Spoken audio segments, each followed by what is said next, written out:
నంద్యాల సభలో చంద్రబాబుపై తీవ్ర వ్యాఖ్యలు చేశారు వైసీపీ నాయకురాలు రోజా.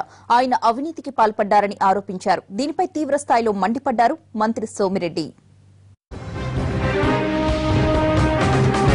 ఈ రోజు చంద్రబాబు నాయుడికి 2014లో ఓట్లేసి ఈ 3 సంవత్సరాల్లో మనం దగాపడ్డాం. ఈ రోజు చంద్రబాబు నాయుడు అంటే అవినీతికి ఆధార్ కార్డు, అబద్ధాలకి రేషన్ కార్డు, అరాచకాలకి పాన్ కార్డు, వెన్నుపోటుకి ట్రంప్ కార్డు. ఈ కార్డులన్నీ చించి పడేసేదానికి నంద్యాల ప్రజల దగ్గర ఉండే బ్రహ్మాస్త్రం ఓటర్ కార్డ్. మీ రోజా గారు మాట్లాడుతున్నారు ఆమె భాష. ఆధార్ కార్డు, ఆ కార్డు చించుతాం, ఈ చించుతాం. ఏంది చించేది? వైకాపాని చించుతారు. నంద్యాలలో ఉండే ఓటర్స్ రేపు 23వ తేదీ ఎన్నికల్లో చించి వదిలిపెడతారు అడ్డంగా. గుర్తుపెట్టుకోవాలా.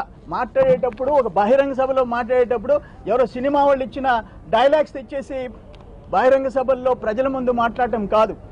ఏం భాష మాట్లాడుతుందో ఆమెను చూసుకోవాలి ఒకసారి.